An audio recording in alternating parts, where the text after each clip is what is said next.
متصدعا من خشية الله وتلك الأمثال نضربها للناس لعلهم يتفكرون صدق الله العظيم আমরা কোরআন দিয়ে আজকে কোরআনের পরিচয় নিব। কোরআনকে জিজ্ঞেস করবো যে কোরআন তুমি তোমার পরিচয় দাও। আমরা কিছু প্রশ্ন করব, দেখবেন কোরআন অবলীলায় উত্তর দিয়ে দিচ্ছে। তো শুরুতে একটা কথা বলে রাখা ভালো, আমরা কিন্তু কোরআনকে আমাদের বাংলাদেশে কোরআন শরীফ বলি। কি বলি?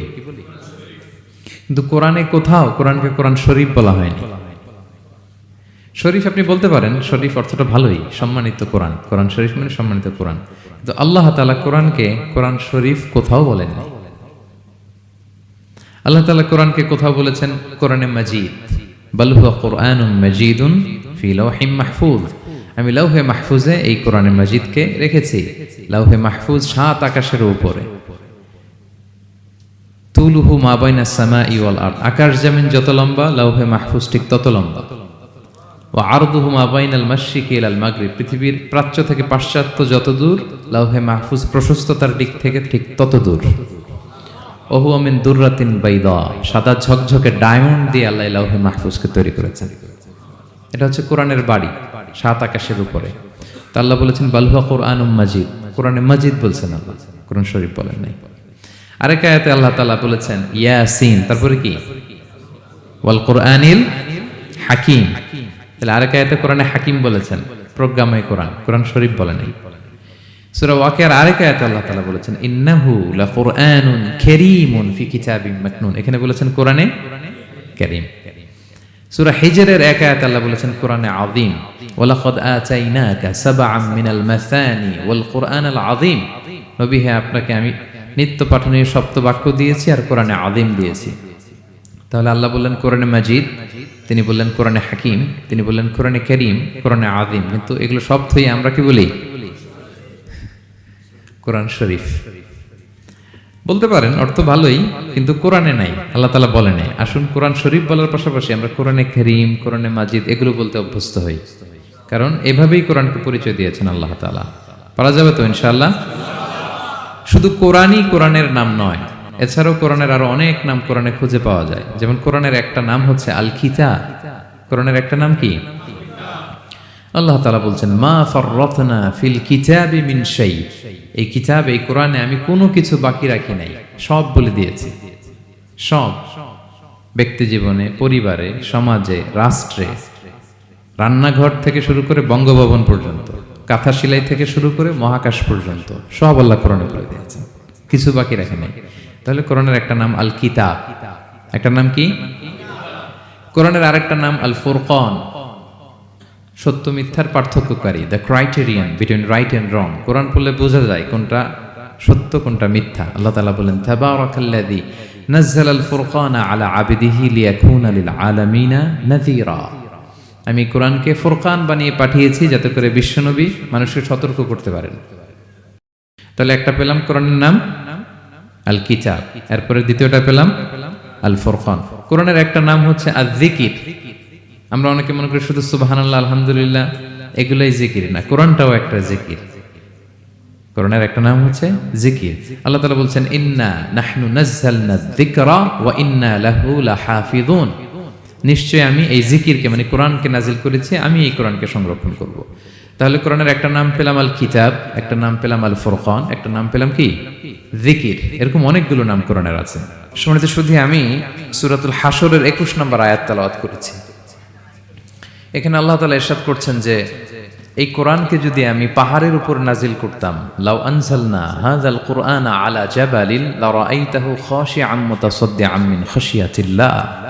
নবী হে, কোরআনকে যদি আমি পাহাড়ের উপর নাজিল করতাম, আপনি দেখতেন আল্লাহর ভয়ে এই পাহাড় ভেঙে চুরে খান খান হয়ে যেত। এটা এত গরুভার একটা বাণী কোরআন আল কারীম, পাহাড় ভেঙে যেত। পাহাড় কি চারটেখানে কথা? সুবিশাল পাহাড় আল্লাহ তাআলা পৃথিবীতে সৃষ্টি করে রেখেছেন। আপনারা আলাস্কা পর্বতমালার নাম শুনেছেন? Alaska range, located in USA. যুক্তরাষ্ট্রে একটা মাউন্টেন রেঞ্জ আছে, এটা 600 মাইল লম্বা। কয়শো মাইল? পুরোটাই পাহাড়। এটার নাম হচ্ছে আলাস্কা মাউন্টেন রেঞ্জ, হচ্ছে আল্পস মাউন্টেন রেঞ্জ। এটা 750 মাইল লম্বা। নেপালে একটা পাহাড় আছে, এটার নাম মাউন্ট এভারেস্ট। এটা 8,829 মিটার উঁচু। আল্লাহ বলেন এই বিশাল বিশাল পাহাড়, আরব বিশ্বে অনেক বড় পাহাড় আছে। তুর পাহাড়ের চূড়ায় আমি উঠেছিলাম, আরব বিশ্বের সবচেয়ে বড় পাহাড়, মাউন্টেন রেঞ্জ। আল্লাহ বলেন এই কোরআনকে যদি আমি তোমাদের উপর নাজিল না করে পাহাড়ের উপর নাজিল করতাম, আলাস্কার উপর নাজিল করতাম, আল্পস পর্বতমালায় নাজিল করতাম, তুর পাহাড়ে যদি নাজিল করতাম, মাউন্ট এভারেস্টের উপর যদি নাজিল করতাম, তাহলে নবী হ্যাঁ আপনি দেখতেন আল্লাহর ভয়ে এই পাহাড়গুলো ভেঙে চূর্ণ বিচূর্ণ হয়ে যেত। কিন্তু সেই কোরআন আল্লাহ কাদের উপর নাজিল করেছেন? আমাদের উপর। সো হিউজ রেসপন্সিবিলিটি, অনেক বড় দায়িত্ব। এই কোরআনকে আমরা বুঝি কিনা, কোরআনকে মানি কিনা, কোরআনের আইন সমাজে চাই কিনা, this is the burning question. নিজেকে নিজে প্রশ্ন করুন যে কোরআনের যে হকগুলো আছে আমরা আদায় করছি কিনা। এটা যেন তেন কোনো বাণী নয়, এটা আল্লাহ তাআলার পাঠানো বাণী, অনেক ভারী, অনেক ওজনওয়ালা বাণী। আল্লাহ তাআলা বলছেন ইন্না সানুলকি আলাইকা কওলান সাকিলা, নবী হে আপনার কাছে আমি অনেক ভারী, হেভি ওয়েট ওয়ার্ড নাজিল করব। এটা অনেক ওজনের, এটা সিম্পল কোনো বিষয় নয়। এই কোরআন যখন রাসূল সাল্লাল্লাহু আলাইহি ওয়াসাল্লামের উপর নাজিল হতো, প্রচন্ড শীতের রাতে বিষ্ণু সাল্লাল্লাহু আলাইহি ওয়াসাল্লাম ঘামতেন। আম্মাজান আয়েশা বলেন আমরা কম্বল মুড়ি দিয়েও থাকতে পারি না, এত শীত, কিন্তু বিশ্বনবী ঘেমে ঘর্মাক্ত হয়ে একাকার। ওটের উপর বসে থাকা অবস্থা যখন কোরআন নাজিল হতো, ওটগুলো মরুভূমির মধ্যে বসে পড়তো ডিরেক্টলি। কাফেলা চলছে চলছে, সাইয়েদনা জিবরাইল এসে কোরআন নাজিল করেছেন, কোরআনের ভারে ধপাস করে উট বসে যেত। যায়েদ ইবনে সাবিত রাদিয়াল্লাহু তাআলা আনহু কাতিবুল ওয়াহি, রাসূল সাল্লাল্লাহু আলাইহি ওয়াসাল্লামের একজন সাহাবী। রাসূল সাল্লাল্লাহু আলাইহি ওয়াসাল্লাম একবার যায়েদ রাদিয়াল্লাহু তাআলা আনহুর পায়ের মধ্যে মাথা রেখে শুয়েছিলেন, দীর্ঘক্ষণ শুয়ে থাকলেন। যায়েদ রাদিয়াল্লাহু তাআলা আনহু বলছেন আমার কোনো কষ্টই হচ্ছে না। হঠাৎ করে কোরআন নাজিল হতে লাগলো। কি নাজিল হতে লাগলো? কোরআন। যায়েদ রাদিয়াল্লাহু তাআলা আনহু বলেন দীর্ঘক্ষণ রাসূল সাল্লাল্লাহু আলাইহি ওয়াসাল্লাম আমার পায়ের উপর মাথা রেখে শুয়ে আছেন, কিন্তু আমি টেরই পাচ্ছি না। কিন্তু যখন কোরআন নাজিল হতে লাগলো, মনে হলো যে আমার পাটা ভেঙে খান খান হয়ে যাবে। রাসূল সাল্লাল্লাহু আলাইহি ওয়াসাল্লামের মাথার ওজন এত বেড়ে গেল, আমি আর রাসূল সাল্লাল্লাহু আলাইহি ওয়াসাল্লামকে রাখতেই পারছি না আমার পায়ের উপর।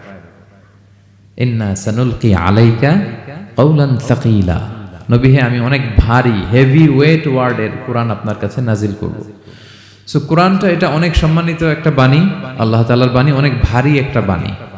এটা পাহাড় সইতে পারে না, পাহাড় ভেঙে চূর্ণ বিচূর্ণ হয়ে যেত, সে কোরআনকে আল্লাহ তাআলা আমাদের উপর নাজিল করেছেন। সো আমাদের হিউজ রেসপন্সিবিলিটি, অনেক বড় দায়িত্ব যে এই কোরআনকে মেনে চলা, কোরআন পড়তে জানা, কোরআনের অর্থ বোঝা এবং কোরআনের নীতিমালাগুলো আমাদের সমাজে বাস্তবায়ন করা। তো আমরা বলেছি যে আমরা কোরআন দিয়ে আজকে কোরআনের পরিচয় নিব। কোরআনকে জিজ্ঞেস করবো যে কোরআন তুমি তোমার পরিচয় দাও। আমরা কিছু প্রশ্ন করব, দেখবেন কোরআন অবলীলায় উত্তর দিয়ে দিচ্ছে। আমরা যদি কোরআনকে জিজ্ঞেস করি যে কোরআন তুমি যে পৃথিবীতে এসেছো, তোমার হিস্ট্রিটা বলো, কবে আসলা, কবে নাজিল হয়েছে? কোরআন বলবে শাহরু রমাদান আল্লাযী উনজিলা ফীহিল কুরআন, আমি রমাদান মাসে এসেছি, যেন তেন মাসে আসিনি। কোরআনকে যদি আমরা প্রশ্ন করি যে কোরআন রমাদান তো 29 দিন বা 30 দিন, তো এই 30 দিনের বা 30 রাতের কোন দিন বা কোন রাতে এসেছ? কোরআন বলবে ইন্না আনজালনাহু ফি লাইলাতুল কদর, আমি কদরের রাতে এসেছি। সুবহানাল্লাহ বিহামদি। ওমা আদরাকা মা লাইলাতুল কদর, কে তোমাকে জানাবে কদর কি? লাইলাতুল কদরি খায়রুম মিন আলফি শাহর, কদরের রাত 1000 মাসের চেয়েও সেরা।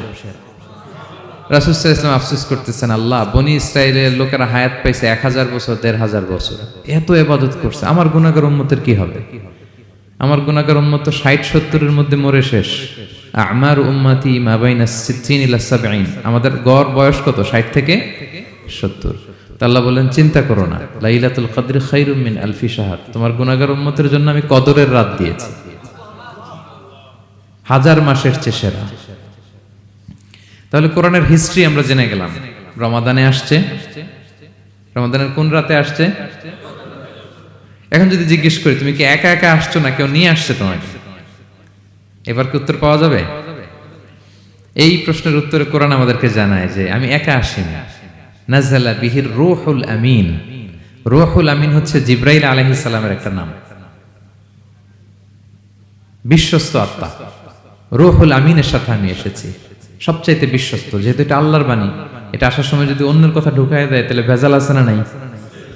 আমিন, বিশ্বস্ততার সাথে যে পৌঁছে দিবে, বাণীবাহকের কাজ করবে, এরকম সবচাইতে বিশ্বস্ত ফেরেশতা জিব্রাইলকে দিয়ে আমি পাঠিয়েছি। তাহলে কোরআন একা আসে, সবচাইতে শক্তিশালী ফেরেশতা জিবরাইল আলাইহিস সালামের লাহু সিত্তু মিআতু জানা, 600 পাখা আছে, 600 পাখা।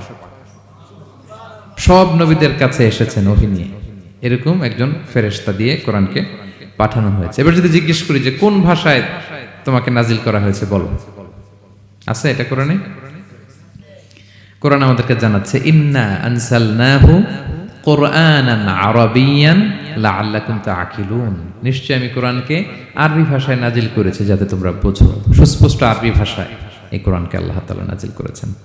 তাহলে হিস্ট্রি আমরা জানতেছি ধীরে ধীরে, না? রমাদানে আসলো, কদরে আসলো, একা আসে নাই, জিবরাইল আলাইহিস সালামের সাথে আসলো, আরবি ভাষায় নাজিল হলো। এবার যদি জিজ্ঞেস করি যে তুমি যে আসলা, তোমাকে যে আমাদের তেলাওয়াত করতে হবে, তো এই তেলাওয়াত করার গাইডলাইনটা কি, কিভাবে তেলাওয়াত করব, তেলাওয়াত করার সিস্টেমটা কি, এটা যদি আমাদেরকে একটু বলতে। তো কোরআন এই প্রশ্নের উত্তরে প্রথমে আমাদেরকে বলে যে আমাকে যদি আবৃত্তি করতে চাও, তেলাওয়াত করতে চাও, প্রথম গাইডলাইন হচ্ছে লা ইয়ামাসসুহু ইল্লাল মুতাহহারুন। এর অর্থ হচ্ছে পবিত্র ছাড়া কেউ এই কোরআনকে স্পর্শ করতে পারে না। যদিও এটা দিয়ে লাউহে মাহফুজের কথা বলা হয়েছে, ফেরেশতাদের কথা, কিন্তু বিষ্ণু বলেছেন লা ইয়ামাসসুহু ইল্লা তাহির, পবিত্রতা ছাড়া কোরআন ধরা যায় না। তাহলে কোরআন তেলাওয়াতের প্রথম গাইডলাইন কি? পবিত্রতা, ওযু করতে হবে। ডোন্ট টাচ মি উইদাউট অ্যাবলুশন, কোরআন আপনাকে অর্ডার করবে, ওযু ছাড়া আমাকে টাচ করা যাবে না। আচ্ছা, ওযু করলেন, তারপরে কি শুরু করে দিতে পারবেন? না, কোরআন বলে ফাইদা ক্বরাতাল কুরআনা ফাস্তাইয বিল্লাহি মিনাশ শাইতানির রাজিম। কোরআন পড়ার আগে তোমার যে সুস্পষ্ট দুশমন ওই শয়তানের ব্যাপারে আল্লাহর কাছে পানাহ চেয়ে নাও। মানে পড়ো আউযু বিল্লাহি মিনাশ শাইতানির রাজিম বিসমিল্লাহির রহমানির রহিম। তাহলে ওযু করলেন, আউযু বিল্লাহ পড়লেন, বিসমিল্লাহ পড়লেন। এবার কি করতে হবে? এবার কোরআন বলছে যেমন মনে চায় তেমন পড়া যাবে না। তুমি গানের সুরে, ব্যান্ডের সুরে, হিপ হপ সুরে কোরআন পড়বা, এটা আল্লাহ কবুল করবে না। কোরআন বলছে ওয়ারাত্তিলিল কুরআনা তারতিলা, তারতিলের সাথে কোরআন পড়তে হবে, ধীর স্থির ভাবে কোরআন পড়তে হবে। তারতিল, আপনারা যারা কোরআন পড়বেন তারতিলের সাথে পড়বেন। What is তারতিল? আনাস রাদিয়াল্লাহু তাআলা আনহুকে জিজ্ঞেস করা হয়েছিল তারতিল কি, নবী কিভাবে তেলাওয়াত করতেন। তিনি বলেছিলেন ইয়ামুদ্দু বিহা সাওতাহু মাদ্দান, বিষ্ণু ঈসা ইসলাম প্রতিটি আয়াত টেনে টেনে পড়তেন। কিভাবে? টেনে টেনে পড়তেন। আবার বিষ্ণু ঈসা ইসলামের স্ত্রী উম্মে সালামা রাদিয়াল্লাহু তাআলা আনহা, তিনি বলতেন ইয়াকাত্তিউ কিরাআতাহু আয়াতান আয়াতান, বিষ্ণু ঈসা ইসলাম প্রতিটি আয়াত শেষে থামতেন। এক আয়াত পড়ে থেমে আরেক আয়াত, আবার থেমে আরেক আয়াত। আলহামদুলিল্লাহি রাব্বিল আলামিন আর রহমানির রহিম মালিকি ইয়াউমিদ্দিন। দেখেন, টেনে টেনেও পড়লাম, আবার প্রতিটা আয়াত শেষে থামলাম। This is তারতিল। ওয়ারাত্তিলিল কুরআনা তারতিলা, এভাবে টেনে টেনে প্রতি আয়াত শেষে থেমে থেমে পড়ার নাম তারতিল। এভাবে পড়তে হবে। তো পড়ার গাইডলাইন কি পেলাম? প্রথমে কি করতে হবে? ওযু করতে হবে, পবিত্রতা। এরপরে আউযু বিল্লাহ, বিসমিল্লাহ পড়তে হবে। এরপরে কিভাবে পড়তে হবে? তারতিলের সাথে। কথা কি বুঝতে পারতেছেন সবাই? বিরক্ত হচ্ছেন না তো আপনারা? আচ্ছা, মুভিং অন। এরপর যদি বলি যে ঠিক আছে ওযু করলাম, আউযু বিল্লাহ বিসমিল্লাহ পড়লাম, তারতিলের সাথে পড়বো, তো কোত্থেকে পড়বো? সূরা তো 114টা, পারা তো 30টা। কোন দিক থেকে? শুরু থেকে না মিডল থেকে না শেষ থেকে? দেখেন কোরআন কি বলে। কোরআন বলে ফাকরাউ মা তায়াসসারা মিনাল কোরআন, যেখান থেকে সহজ লাগে ওইখান থেকে পড়ো। যেখান থেকে, এই যে আমরা একটু পরে মাগরিবের সালাত করবো, কোনো ধরা বাঁধা এরকম গাইডলাইন আছে যে এই সূরাটাই পড়তে হবে? সূরা আর রহমান দিয়ে না পড়লে মাগরিব হবে না, বা সূরা জিলজাল দিয়ে না পড়লে মাগরিব আদায় হবে না, এরকম আছে? ফাকরাউ মা তায়াসসারা মিনাল কোরআন, যেখান দিয়ে তোমার সহজ লাগে ওইখান দিয়ে পড়ো। শুধু বড় এক আয়াত বা ছোট 3 আয়াত এই পরিমাণ হলেই হবে, যেখান থেকে মনে চায়, যে কোনো পারা, যে কোনো সূরা। আলহামদুলিল্লাহ বলেন। বিশেষ করে ফজরের নামাজে বিষ্ণু ঈসা ইসলাম লম্বা কেরাত পড়তেন, কারণ ফজরের কোরআন তেলাওয়াতটাতে স্পেশালি সাক্ষী রাখা হয়। আল্লাহ তাআলা বলছেন আকিমিস সালাতা লিদুলুকিশ শামসি ইলা গাসাকিল লাইলি ওয়া কুরআনাল ফাজর ইন্না কুরআনাল ফাজরি কানা মাশহুদা। সূর্য যখন ডুবে তখন থেকে রাত পর্যন্ত সালাত কায়েম করো, বিশেষ করে ফজরের সালাত। এ সময় ফেরেশতারা আসে, এটা সাক্ষী থেকে যায়। আমরা ফজরের সময় যেন লম্বা চূড়া তেলাওয়াত করি, ফজরের 2 রাকাতে আমরা লম্বা তেলাওয়াত করি। এবার কোরআনকে যদি জিজ্ঞেস করি যে কোরআন তোমার পৃথিবীতে যে এসছো, তোমার অবজেক্টিভটা কি, নাজিলের উদ্দেশ্য কি, কি উদ্দেশ্যে আল্লাহ তাআলা পাঠিয়েছেন, কোরআন আমাদেরকে জানাচ্ছে আলিফ লাম রা কিতাবুন আনজালনাহু ইলাইকা লিতুখরিজান নাসা মিনাল যুলুমাতি ইলান নূর। এই কোরআনকে আমি নাজিল করেছি যাতে অন্ধকারাচ্ছন্ন মানুষগুলোকে নবী হে আপনি আলোর দিকে নিয়ে যেতে পারেন। I have revealed this holy book to you in order to lead the mankind out of darkness into the light. কোরআন আমাদেরকে আলোর দিকে নেয়। কিসের দিকে নেয়? আলোর পথ দেখায়, মুক্তির পথ দেখায়। তো মুক্তির জন্য আমি এই কোরআনকে পাঠিয়েছি। এবং কোরআন পাঠিয়ে আল্লাহ তাআলা গোটা বিশ্ববাসীকে চ্যালেঞ্জ করেছেন যে পারলে এরকম আর একটা কোরআন বের করে আনো, লিখে আনো। পারবে নাকি গোটা বিশ্বের সবাই মিলে? আমরা যখন বই লিখি, বইয়ের ভূমিকাতে লিখি যে মানবিক দুর্বলতার কারণে বা আমার জ্ঞানের কমতির কারণে কিছু ভুল হতে পারে বা টাইপো মিস্টেক হতে পারে, কেউ যদি আমাদের ভুলগুলো ধরিয়ে দেন আমরা শুদ্ধ করে নিব। প্রত্যেক লেখক লেখে যে আমার 3টা বই বের হয়েছে, আমি এটা লিখছি শেষে, যে কিছু টাইপো মিস্টেক হতে পারে বা আমার ভুল হতে পারে, জানালে আমি পরবর্তী সংস্করণে কি করব? শুধরে নিব। কিন্তু কোরআন ব্যতিক্রম। সব লেখক বলে ভুল থাকলে বইলেন, কোরআন বলে পারলে ভুল খুঁজে বের করো। কোরআন শুরুতেই বলতেছে যালিকাল কিতাব লা রাইবা ফি, this is the book, the most authentic and original book in the world, whereof there is no doubt in it, এর মধ্যে কোনো সন্দেহের অবকাশ নাই, পারলে ভুল খুঁজে বের করে দেখাও। তার মানে গোটা বিশ্ববাসীকে আল্লাহ তাআলা চ্যালেঞ্জ ছুড়ে দিয়েছেন। চ্যালেঞ্জ দিয়ে বলেছেন ওয়া ইন কুনতুম ফি রাইবিম মিম্মা নাযালনা আলা আবদিনা ফাতু বিসূরাতিন মিন মিথলি ওয়াদউ শুহাদাআকুম মিন দুনিল্লাহি ইন কুনতুম সাদিকিন। যদি মনে করো যে কোরআন বিশ্বনবী বানিয়েছে, যদি সন্দেহ করো আমার বান্দা মুহাম্মদের উপর যে কোরআন নাজিল করেছে এটা যদি তার বানানো মনে করো, পারলে আরেকটা বানায় নিয়ে আসো। পারে নাই। পৃথিবীর সবচাইতে বড় বড় সাহিত্যিক পণ্ডিত ছিল তখনকার সময়ে মক্কায়, পারে নাই তারা অনেক চেষ্টা করে যেই কথা বলছে এটা কোরআনের পক্ষেই চলে আসছে। একজন অনেক ট্রাই করতেছে যে কোরআনের সবচেয়ে ছোট সূরার মতো একটা লাইন সে বানাতে পারে কিনা। সবচেয়ে ছোট সূরা কোনটা? কাউসার। তো সে পড়তেছে ইন্না আ'তাইনা কাল কাউসার ফাসাল্লি লিরাব্বিকা ওয়ানহার ইন্না শানিআকা ওয়াল আবতার। এরপরে মিলায় এক লাইন বানাইছে যে লাইসা হাযা মিন কালামিল বাশার। অর্থ হয়ে গেছে অন্যরকম। এটার অর্থ হচ্ছে এটা কোনো মানুষের কথা নয়।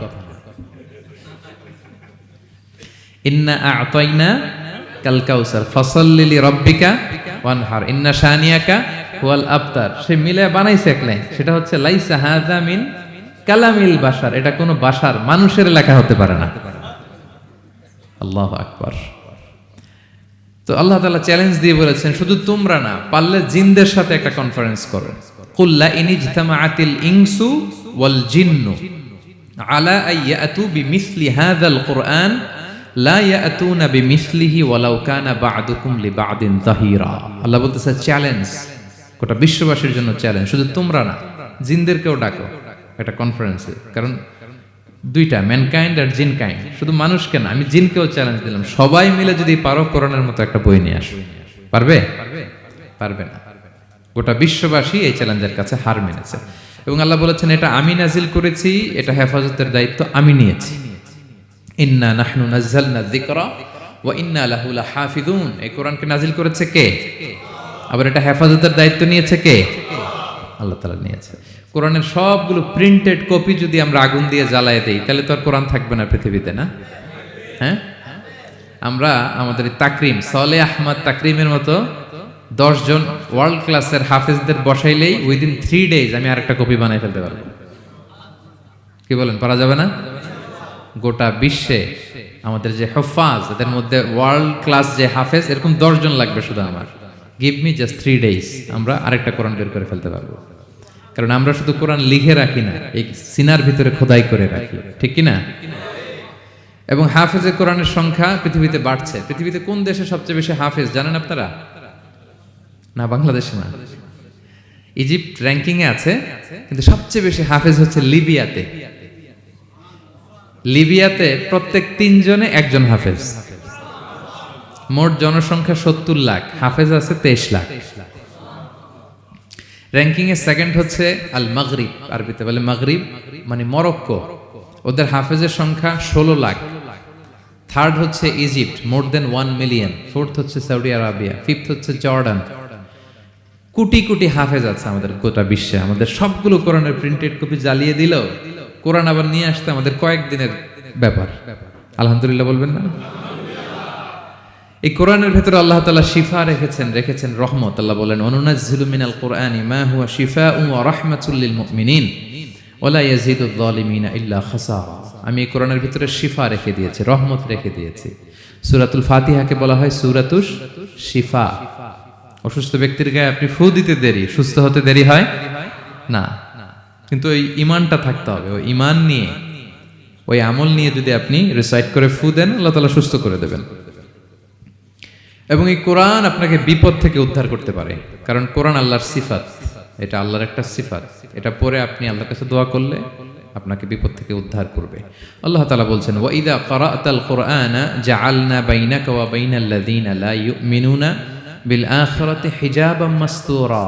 নবী হে, আপনি যখন কোরআন তেলাওয়াত করেন তখন আপনার আর কাফেরদের মাঝে আমি পর্দা ঢেলে দেই। পর্দা, কাফেররা আপনারা দেখে না। সুবহানাল্লাহ। সূরা লাহাব যখন নাজিল হলো, তাব্বাত ইয়াদা আবি লাহাবি ওয়া তাব, ধ্বংস হোক, নিপাত যাক আবু লাহাবের 2 হাত। আবু লাহাব কে ছিল বলেন তো? বিশ্বনবীর চাচা। তো আয়াত যখন নাজিল হলো, চাচার বদনাম যখন আয়াতে আসলো, চাচি উম্মে জামিল খুব রেগে গেল। সে যখন নমুসলিমদের কাছে শুনতে আরম্ভ করলো, কি আমার স্বামীর ব্যাপারে কটূক্তি, আজকে মুহাম্মদের খবর আছে। আতাইনা ওয়া আবাইনা ওয়া আমরাহু কালাইনা, আজকে মুহাম্মদের একদিন আর আমার একদিন, একটা স্পরস্পর করে ছাড়বো। রেগে মেগে, খুব জাদ্রের মহিলা ছিলেন, আসতেছে। তো বিষ্ণু ইসা ইসলাম কাবা ঘরের পাশে আবু বকর রাদিয়াল্লাহু তাআলা আনহুকে নিয়ে বসা। তো আবু বকর রাদিয়াল্লাহু তাআলা আনহু এই দৃশ্য দেখে বললেন, ইয়া রাসূলুল্লাহ, আপনি এখান থেকে চলে যান, উম্মে জামিল এসে আক্রমণ করবে আপনার উপর। আল্লাহ রাসূল বললেন, আবু বকর তুমি ভয় পেও না, আমি জাস্ট একটু কোরআন তেলাওয়াত করব, এরপরে কি হয় দেখো। বিষ্ণু ইসা ইসলাম কোরআন তেলাওয়াত করতে লাগলেন। আর রেগে মেগে আগুন হয়ে উম্মে জামিল আসছে, এসে আবু বকরকে বলতেছে, এই আবু বকর, তোমার বন্ধু মুহাম্মদ কোথায় বলো। পাশেই কিন্তু বিশ্বনবী বসা, কিন্তু সে চোখে দেখে না। সুবহানাল্লাহ বিহামদি। জাআলনা বাইনাকা ওয়া বাইনাল্লাযীনা লা ইউমিনুনা বিল আখিরাতি হিজাবাম মাসতুরা। নবী, আপনি যখন কোরআন পড়েন, কাফেরদের আর আপনার মাঝে আমি কি এঁটে দেই? পর্দা এঁটে দেই, ওরা দেখে না। আপনি বিপদে পড়ছেন, আপনি কোরআন পড়েন, আপনার শত্রু আপনাকে দেখবে না। হিজরতের রাতে বিষ্ণু ইসলাম আবু বকর রাদিয়াল্লাহু তাআলা আনহুকে নিয়ে গারে সাউরে আশ্রয় নিলেন। মক্কার কুরাইশরা খুঁজতে আবু বকর রাদিয়াল্লাহু তাআলা আনহু তো ভয়ে তটস্থ, যে কি না কি হয়ে যায়। আবু বকর রাদিয়াল্লাহু তাআলা আনহু বললেন যে আমি অবাক, আমার পাশ দিয়ে হেঁটে যায় ওরা, কিন্তু আমাদেরকে দেখে না। ইমাম আল কুরতুবী, তিনি মনসুর দুর্গে বন্দী ছিলেন, জালিমের বন্দিশালায়। উনি জেলখানা ভেঙে পালাতে লাগলেন। পালাতে সৈনিকরা টের পেয়ে গেল, খুঁজতেছে ওনাকে, খুঁজতে ধরার জন্য উনি এক পাহাড়ের চিপায় যেয়ে আশ্রয় নিলেন আর সূরা ইয়াসিন তেলাওয়াত করতে লাগলেন। তো ওরা খুঁজতে পায় না, কিন্তু উনি পাশেই, চোখে দেখে না। তো উনি বললেন যে হঠাৎ এক সৈনিক, সে ইউরিন পাস করতে লাগলো দাঁড়িয়ে, মানে প্রস্রাব করতে লাগলো। তার প্রস্রাবের ছিটে ফোঁটা আমার গায়েও লাগতেছে, কিন্তু সে আমারে দেখে না। সুবহানাল্লাহ পড়বেন না? জাআলনা বাইনাকা ওয়া বাইনাল্লাযীনা লা ইউমিনুনা বিল আখিরাতি হিজাবাম মাসতুরা। নবী হে, যখন কোরআন পড়বেন আপনার আর কাফেরের মাঝে আমি কি এঁটে দেই? পর্দা এঁটে দেই। আমি নিজেও এটার অনেক প্রমাণ পেয়েছি। আমি বাংলাদেশের একটা জেলা, চাঁদপুরের এদিকে একটা এলাকায় আমার একটা তাফসীর প্রোগ্রাম ছিল। তো একটা সময় আমি খুব প্রত্যন্ত অঞ্চলে যেতাম, রিমোট এরিয়ায়, বিল একটা গ্রাম দাওয়াত করছে, তো আমি চলে যেতাম। কোরআনের কথা আমার পৌঁছাইতে হবে সব জায়গায়। তো মাহফিল শেষে রাত 2টার দিকে আমরা ফিরতেছি, বিল কিছু গুচ্ছ গ্রাম। হঠাৎ একটা মোড়, ওই মোড়ের ওইখানে দেখি একটা গাছ ফালানো। এটার মানে হচ্ছে আশেপাশে ডাকাত আছে, ওখানে ডাকাতি এরকম হয় আর কি, বিল এরিয়াতে গাছ ফেলে রাখে। তো গাছ থাকলে তো আর কোনো সিএনজি প্রাইভেট কার কিছুই যাবে না। তাই আমি বুঝতে পারলাম যে এটা তো ডাকাতের কাজ। আমি সূরা ইয়াসিন তেলাওয়াত শুরু করে দিলাম। বিপদে বলে সূরা ইয়াসিনের প্রথম 9 আয়াত, কয় আয়াত? এই 9 আয়াত পড়তে আরম্ভ করলাম। ড্রাইভারকে বললাম একটু করে পেছাও। তো টর্চ মারতেছে বিল থেকে, মানে ওরা তো ওখানে উৎপেতে আছে। আমি পড়তেছি, কিছুক্ষণ পরে ডাকাত নিজে এসে গাছ সরাই দিয়ে বলতেছে যান। মানে ও কি করবে ও নিজেও বুঝতেছে না। ও যে কি করবে, ও কি করতে হবে ওটা মানে বুদ্ধি জ্ঞান সে হারাই ফেলেছে, সে শুধু গাছটা সরালো, বলতেছে যান যান, এই চলে গেলাম আমি। এটা আমার নিজের প্রমাণ, হয়তো কোথাও বলি নাই, আজকে প্রসঙ্গক্রমে বলা হয়ে গেল। তো এরকম বিপদে পড়লে সূরা ইয়াসিনের প্রথম কয়াত পড়বেন আপনারা। জাআলনা বাইনাকা ওয়া বাইনাল্লাযীনা লা ইউমিনুনা বিল আখিরাতি হিজাবাম মাসতুরা। আপনার আর আপনার শত্রুদের মাঝে কি হয়ে যাবে? পর্দা পড়ে যাবে, দেখবেই না আপনাকে। অনেক চেষ্টা করেছিল মক্কায় কুরাইশরা রাসূল সাল্লাল্লাহু আলাইহি ওয়াসাল্লামের এই কোরআনে বাধা দিতে, যাতে এই কোরআনের কথা শুনতে না পারে। কারণ যারাই বিষ্ণুনবীর কণ্ঠের তেলাওয়াত শুনতো, এরাই মুগ্ধ হয়ে কালিমা পড়ে মুসলমান হয়ে যেত। তারা ডিস্টার্ব করতো কোরআনের মাহফিলে। وقال الذين كفروا لا تسمعوا لهذا القرآن والغوا فيه لعلكم تغلبون। তারা বলতো যে মুহাম্মদের কণ্ঠের কোরআন তোমরা শুনবে না, বরং ডিস্টার্ব করবে। কি করবে? তো আবু জাহেল যখন ঘোষণা দিল, তখন বিষ্ণুনবী তেলাওয়াত করলে ওরা শীষ দিত, হুইসেল বাজাতো, মুকাআউ ওয়া তাসদিয়া, হুইসেল বাজাতো আর হাততালি দিত এরকম। তো হাততালি দিয়ে যাতে বিষ্ণুনবীর সাউন্ডটা অন্যরা না শুনে, বিষ্ণুনবীর চারদিকে ঘিরে হুইসেল মারতো আর হাততালি দিত, ডিস্টার্ব করতো যাতে না শুনে। কিন্তু এই কোরআনের বাণীটা কার? এই বাণী কি হুইসেল দিয়ে আটকানো যায়? হাততালি দিয়ে, র‍্যাব দিয়ে, পুলিশ দিয়ে, কোনো বাধা দিয়ে আটকানো যাবে? যাবে না। পৃথিবীর কোনো শক্তি দিয়ে এটাকে আটকানো যায় না, এটা তো আল্লাহর বাণী। তো বিষ্ণু ইসলাম কোরআনের কথা যখন শোনাতেন, বিষ্ণুনবীর কণ্ঠের তেলাওয়াত শুনে অনেকে কালিমা পড়ে মুসলমান হয়ে যেত। তো আবু জাহেল কোনো দিশা না পেয়ে পরে মক্কার যে পার্লামেন্ট দারুন নদওয়াতে বিল উত্থাপন করলো যে আজকে থেকে মুহাম্মাদের কণ্ঠের তেলাওয়াত কেউ শুনতে পারবে না, কেউ শুনতে পারবে না। তো মজার ব্যাপার হচ্ছে, সবাইকে না করে লুকায় লুকায় সে নিজেই শুনতে যায়। কারণ সে তো আরব হওয়ার ফলে কোরআনের যে ভাষা শৈলী, যে প্রাঞ্জল বাক্য বিন্যাস, শব্দের বুনন, এটা শুনে সে অবাক হয়ে যায় যে এত সুন্দর বাক্য বিন্যাস কিভাবে হতে পারে। তো সবাইকে দিনের বেলা নিষেধ করে, রাত্রিবেলা বিষ্ণু ইসলাম রিভাইজ করতেন, লুকায় লুকায় ওনার ঘরের পিছনে যেয়ে শুনতো। শুধু সেই না, তার ডান হাত বা হাত ওয়ালিদ ইবনে মুগীরা, উতবা শাইবা, উতবা ইবনে মুগীরা, শাইবা ইবনে মুগীরা, ওয়ালিদ ইবনে মুগীরা, এরা সবাই কি করতো? লুকিয়ে লুকিয়ে কোরআন শুনতো। পরে বিশ্বনবী যখন ঘুমের প্রস্তুতি নিতেন, সব ফিরে আসতো। ফিরে আসার সময় সবার দেখা হয়ে যেত। তারা লজ্জিত হতো। সবাই বলতো, আবু জাহেল ঘটনা কি? দিনের বেলা তুমি শুনতে নিষেধ করো, রাতে তো তুমিই চলে আসো। তো সে বললো, আজকে কঠিন দারুন নাদওয়ার পার্লামেন্টে বিল পাস করব, যে এমনটা করবে এই শাস্তি মাথার চুল কামিয়ে মক্কার বাজারে ঘোরানো হবে। তো এই বিল যেদিন পাস হয়েছে, আবু জাহেল ওই দিন নিশ্চিত ভাবতেছে, আজকে যে বিল পাস করছে কেউ তো যাবে না, আমি একটু যাই। মানে আজকে যে কঠিন শাস্তির ঘোষণা দিছি, আজকে কেউ এই স্পর্ধা দেখাবে না। মুহাম্মদ তো তেলাওয়াত শুরু করে দিয়েছে, কি যে মধুর বাণী, যাই একটু শুনে আসি।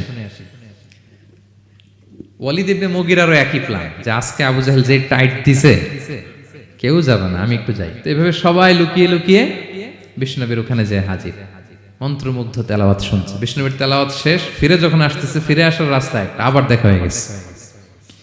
তো এইভাবে তারা কোরআনকে বাধা দিতে যেয়ে বারবার নিজেরা লজ্জিত হতো।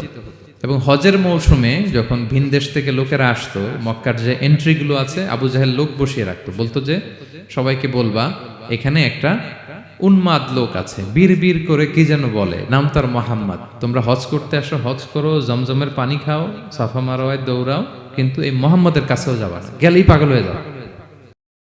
মানুষের একটা অভ্যাস আছে, আল ইনসানু হারিসুন আলা মা মুনিয়া, মানুষের যেটা করতে না বলা হয় বেশি, মানুষ এটা করে বেশি। তো রাসূল সাল্লাল্লাহু মুহাম্মদের কথা কিন্তু ভিনদেশীরা জানতোই না। মুহাম্মদের কাছে যেও না যখন বলছে, সবাই মনে মনে প্ল্যান করে নিছে, আর যাই করি আর না করি মুহাম্মদের দেখে যাইতে হবে। তো এরা হস্টস করে সবাই খুঁজতো, হু ইজ দিস মুহাম্মদ, কে এই মুহাম্মদ? রাসূল সাল্লাল্লাহু আলাইহি ওয়াসাল্লামের কাছে আসতো। রাসূল সাল্লাল্লাহু আলাইহি ওয়াসাল্লামের তেলাওয়াত তো অনেক দূরে, চেহারা দেখে অনেকে কালিমা পড়ে মুসলমান হয়ে যেত।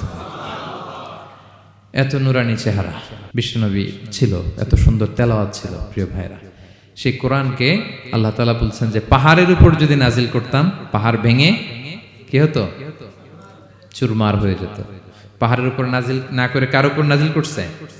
আমাদের উপর নাজিল করছে। আমাদের হিউজ রেসপন্সিবিলিটি, এই কোরআনকে আমাদের বুঝতে হবে, জানতে হবে। কোরআন শুদ্ধভাবে পড়ার প্রচেষ্টা চালাবেন তো? রেগুলার কোরআনের অর্থ বুঝবেন তো? কোরআনের মাহফিলগুলোতে আসবেন তো? কোরআনের পক্ষে থাকবেন তো সবাই? ছোট্ট একটা গল্প দিয়ে শেষ করি। গল্পটা বর্ণনা করেছেন ইবনু হিব্বান ওনার একটা গ্রন্থের নাম রওদাতুল উকালা। ওনার নাম হচ্ছে আব্দুল্লাহ ইবনে মুবারক, অনেক বড় মুহাদ্দিস, ইমাম বুখারীর উস্তাদ। হজে গিয়েছিলেন, হজ বিশ্বনবীর কবর জিয়ারত শেষে হজ করে ফিরতেছেন। হঠাৎ তিনি দেখতে পেলেন মরুভূমিতে কাপড় জড়িয়ে, চাদর জড়িয়ে এক বৃদ্ধা মহিলা শুয়ে আছেন। গল্পটার নাম হচ্ছে আল মুতাকাল্লিমাতু বিল কোরআন, মানে যে নারী সবসময় শুধু কোরআন দিয়ে কথা বলে। গল্পের নাম কি? যে নারী শুধু কি দিয়ে কথা বলে? কোরআন দিয়ে কথা বলে। হজ করে ফিরতেছেন, হঠাৎ দেখেন এক বৃদ্ধা মহিলা, বয়স্ক মহিলা, চাদর গায়ে দিয়ে শুয়ে আছে। তো এটা অনেক বড় একটা কনভারসেশন, আমি কনভারসেশনটা আপনাদেরকে শোনাই। উনি কাছে গেলেন, যে সালাম দিলেন, আসসালামু আলাইকুম রাহমাতুল্লাহ। সালামের উত্তরে বৃদ্ধা মহিলা স্বাভাবিকভাবে উত্তর না দিয়ে একটা কোরআনের আয়াত তেলাওয়াত করলেন। তিনি তেলাওয়াত করলেন, সালামুন কাওলাম মির রাব্বির রহিম, মানে দয়াময় প্রতিপালক আল্লাহর পক্ষ থেকে তোমার প্রতিও সালাম। এটা একটা কোরআনের আয়াত, কিন্তু এটা দিয়ে উত্তর হয়ে যায় সালামের। কি বলেন? আচ্ছা, গেল। এবার আব্দুল্লাহ ইবনে মুবারক জিজ্ঞেস করলেন, মাযা তাসনাঈনা ফি হাযাল মাকান, এখানে কি করেন আপনি? কি করতেছেন একা একা? এই প্রশ্নের উত্তরও ভদ্রমহিলা একটা কোরআনের আয়াত তেলাওয়াত করে দিলেন। উনি তেলাওয়াত করলেন, ওয়ামাই ইউদলিল ফালা হাদিয়া লাহ, মানে আল্লাহ যার পথ ভুলায় দেয় তার পথ দেখানোর কেউ নাই। মানে বুঝাইতে চাইলেন আমি পথ হারাই ফেলছি। কি বুঝাইতে চাইলেন? পথ হারাই ফেলছি, মানে উনি এমন ভাবে কোরআনের আয়াত চুজ করে যাতে উত্তর হয়ে যায়। তো এবার উনি জিজ্ঞেস করলেন, আইনা তুরিদিন, তো পথ হারাই ফেলছেন তো বুঝলাম, আয়াত থেকে এটা বোঝা যায়, তো আপনি কোথায় যাচ্ছেন? ডেস্টিনেশন কোথায়? উনি আবার একটা আয়াত তেলাওয়াত করলেন, সুবহানাল্লাযী আসরা বিআবদিহি লাইলাম মিনাল মাসজিদিল হারামি ইলাল মাসজিদিল আকসা। রাসূল সাল্লাল্লাহু আলাইহি ওয়াসাল্লাম মেরাজের আগে যে ইসরা হয়েছিল, মসজিদুল হারাম থেকে মসজিদুল আকসায় রাসূল সাল্লাল্লাহু আলাইহি ওয়াসাল্লামকে আল্লাহ নিয়েছিলেন, এটা তেলাওয়াত করলেন। তো বুঝাতে চাইলেন আমিও আপনার মতো হজে আসছিলাম মসজিদুল হারামে, আর যাচ্ছি মসজিদুল আকসা, মানে ফিলিস্তিন আমার বাড়ি। মসজিদুল আকসা কোন দেশে? ফিলিস্তিনে। আয়াত এমন ভাবে উনি পিক করেন যাতে করে উত্তর হয়ে যায়। উনি বোঝাতে চাইলেন আমিও হজ করতে এসেছিলাম, যাচ্ছি কোথায়? ফিলিস্তিন, মসজিদুল আকসা যে দেশে আছে। তো উনিও বুঝে গেলেন যে তাহলে আপনি মসজিদুল আকসায় যাচ্ছেন। তো এবার জিজ্ঞেস করলেন, আনতুম মুনযু কাম ফি হাযাল মাকান, তো এখানে একা একা পড়ে আছেন কয়দিন? আবার কোরআনের আয়াত, সালাসা লায়ালিন সাবিয়া, টানা 3 দিন 3 রাত এখানে আছে, এটা কোরআনের আয়াত একটা।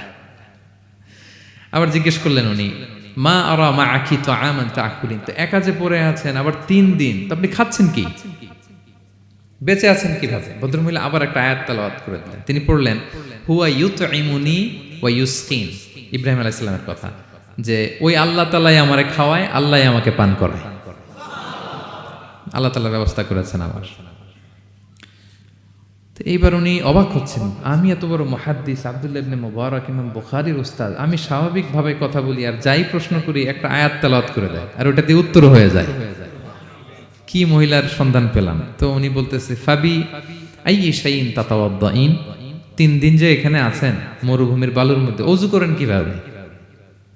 উনি আবার একটা আয়াত তেলাওয়াত করলেন, ফা ইন লাম তাজিদু মাআন ফাতায়াম্মামু সাঈদান তাইয়্যিবা, না আল্লাহ এই আয়াতে বলেছেন যদি তোমরা পানি না পাও পবিত্র মাটি দিয়ে তায়াম্মুম করে নিও।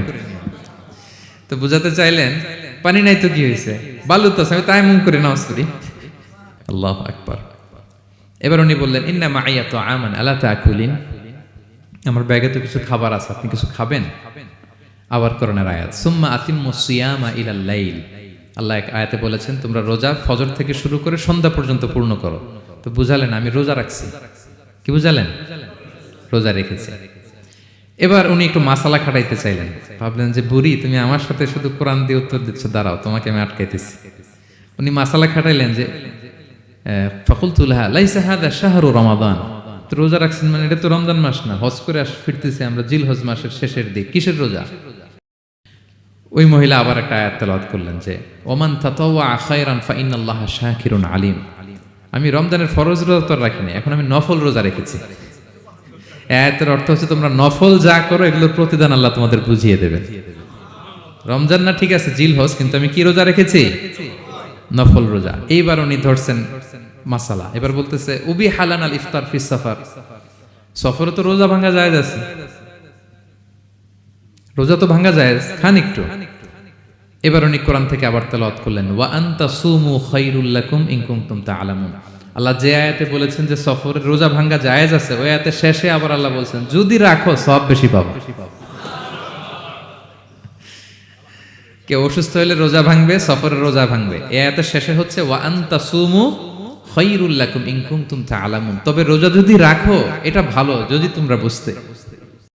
এবার উনি আর যাবে কোথায়, দিশেহারা হয়ে এবার জিজ্ঞেসই করে ফেলছে লিমাদা লা তুকাল্লিমিনি মিসলা মা উকাল্লিমুকি। আচ্ছা মা, এবার বলেন আমি আপনার সাথে যেভাবে কথা বলি আপনি এইভাবে কথা বলেন না কেন? কিছু জিজ্ঞেস করলে কোরআনের আয়াত বলেন কেন? আমি কথা বলতেছি আপনি আমার সাথে এভাবে কথা বলেন, কিছু জিজ্ঞেস করলে কোরআনের আয়াত কেন?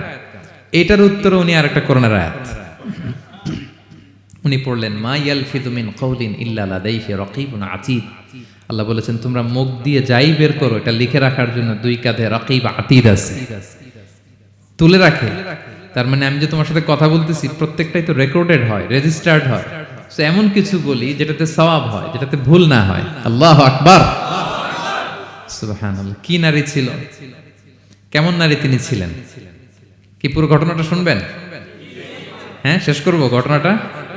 আচ্ছা, তো উনি অবাক হলেন যে কি মহিলা, এরকম মহিয়সী গরিয়সী নারীও পৃথিবীতে আছে। তো উনি বললেন ঠিক আছে মা, আপনি যেহেতু পথ হারাই ফেলছেন আমার উটটাকে আমি নিয়ে আসি। ফাহাল্লাকা আন আহমিলুকি আলা নাখাতি হাদিহি ফাতুদরিকিল কাফেলা, আমার উটটা নিয়ে আসি, উটে বসেন, আমি আপনাকে এগিয়ে দিয়ে কাফেলাতে যুক্ত করে দেই। আপনি কি রাজি আমার উঠে বসবেন? আবার কোরআনের আয়াত, ওমা তাফআলু মিন খাইরিন ফাইনাল্লাহা বিহি আলিম, তোমরা যত ভালো কাজ করো আল্লাহ সেটা জানেন। মানে তোমার এই ভালো কাজ আল্লাহ জানেন, আল্লাহ এর প্রতিদান দিবেন। ক্বালা ফাআনাখতু নাকাতি, আমি উট বসালাম এবং বললাম ওঠেন। উনি যখন উঠতেছে আমি এভাবে তাকায় আছি, তা আমি যে তাকায় আছি উনি একটা আয়াত তেলাওয়াত করলেন যে কুল্লিল মুমিনিনা ইয়াগুদ্দু মিন আবসারিহিম। এর অর্থ হচ্ছে নবী হে মুমিনদেরকে বলুন তারা যেন পরনারী দেখে তাকায় না থাকে, চোখ যেন নিচে রাখে, তারা যেন চক্ষু অবনমিত করে। মানে বুঝাতে চাইলেন যে আমি তো বেগানা নারী, পরনারী, তা আমি উঠতেছি আপনি তাকায়। সে হয়তো তাকায় আছে যে বৃদ্ধা মহিলা উঠতে যদি কষ্ট হয় পড়ে যায়। তো উনি যখন দেখতেছেন তাকায় আছে, উনি বলতেছে কুল্লিল মুমিনিনা ইয়াগুদ্দু মিন আবসারিহিম, নবী হে বলুন বিশ্বাসীদের তারা যেন চোখ নিচের দিকে করে রাখে। তো উনি লজ্জা পেয়ে গেলেন। ফাগাদাততু বাসারি, আমি লজ্জায় চোখ নামালাম। এরপর আমি বললাম ইরকাবি ওয়াকাদ আকালতু নাকাতি, ওঠেন। আমি আবার ওটের রশি ধরে টানতে আরম্ভ করলেন। ভদ্রমহিলা উঠেই আবার কোরআনের আয়াত পড়লেন, যেটা আমরা গাড়িতে বা কোনো বাহনে উঠলে পড়ি। তিনি পড়তে আরম্ভ করলেন সুবহানাল্লাযী সাখখারা লানা হাযা ওয়া মা কুন্না লাহু মুকরিনিন ওয়া ইন্না ইলা রাব্বিনা লামুনকালিবুন। প্রশংসা সে আল্লাহর যে আল্লাহ এই বাহনকে আমাদের জন্য বশীভূত করে দিয়েছেন। তিনি বশীভূত না করলে আমরা তো এটাকে বশীভূত করতে পারতাম না। আপনারা যখন গাড়ি স্টার্ট দিবেন এই দোয়াটা পড়েন তো আপনারা? গাড়ি স্টার্ট দিলে, বিমানে উঠলে, ঘোড়ায় উঠলে, যে কোনো বাহনে উঠলে এটা পড়তে হয়, কোরআনের আয়াত। তিনি বললেন আমি এবার উঠলাম, ওটের জিমাম ধরে টানতে লাগলাম আর একটু হই হই শব্দে ওট চালাতে লাগলাম যাতে করে তাড়াতাড়ি যাওয়া যায়। উনি কোরআনের আয়াত বললেন ওয়াকসিদ ফি মাশিক ওয়াগদুদ মিন সাউতিক, কোরআনের আয়াত। মানে তোমার চলার ক্ষেত্রে তুমি মধ্যম পন্থা অবলম্বন করো আর গলার সাউন্ডটা একটু ছোট করো।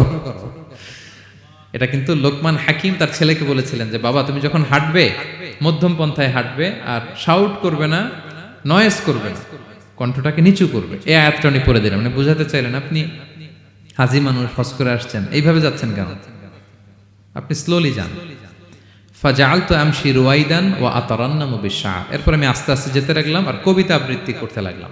আরবদের অভ্যাস ছিল তারা শত শত লাইন কবিতা মুখস্থ পারতো, দিনকে দিন মরুভূমিতে চড়তো আর কবিতা পড়তো। তো আমি কবিতা গুনগুন গুনগুন করে কবিতা পড়তেছি আর যাচ্ছি। এই মহিলা পিছন থেকে আয়াত তেলাওয়াত করলেন আবার ফাকরাউ মা তায়াসসারা মিনাল কোরআন, মানে কোরআনের যেখান দিয়ে সহজ লাগে ওইখান দিয়ে পড়েন। মানে বুঝাতে চাইলেন কবিতা পড়লে কি লাভ, আপনি কোরআন পড়েন। উনি আবার লজ্জা পেয়ে কোরআন পড়তে আরম্ভ করলেন। এবার যেতে যে কাফেলা থেকে উনি মিসিং, যে ক্যারাভেন থেকে মিসিং, ওই ক্যারাভেনের সাথে যুক্ত হলেন। এবার জিজ্ঞেস করলেন যে হাদিহিল কাফেলা মান লাকি ফিহা, এই তো আপনার কাফেলা, এখানে কে আছে আপনার, কেউ আছে? আবার কোরআনের আয়াত আল মাল ওয়াল বানুনা জিনাতুল হায়াতিদ দুনিয়া, অর্থাৎ সম্পদ সন্তান এগুলো আল্লাহর দেয়া নেয়ামত। এটা দিয়ে বুঝাতে চাইলেন হ্যাঁ আমার কিছু সন্তানাদি আছে। উনি বুঝতে পারলেন ফা আলিমতু আন্নাল্লাহা আওলাদান ফিহা, আমি বুঝলাম যে ওনার সন্তান সন্ততি এখানে আছে। এইবার একটা চান্স পেয়ে গেছে আব্দুল্লাহ ইবনে মুবারক। কি পেয়ে গেছে? উনি মনে মনে ভাবলেন ওনার ছেলেদের নাম কি, এটা জিজ্ঞেস করি, তাইলে তার উত্তর দিতে পারবে না। সুন্দর না প্রশ্নটা? এবার উনি বলতেছে ফাকুলতুলাহা মা আসমা ও আউলাদিক, মা এবার একটু বলেন তো আপনার ছেলেগুলার নাম কি?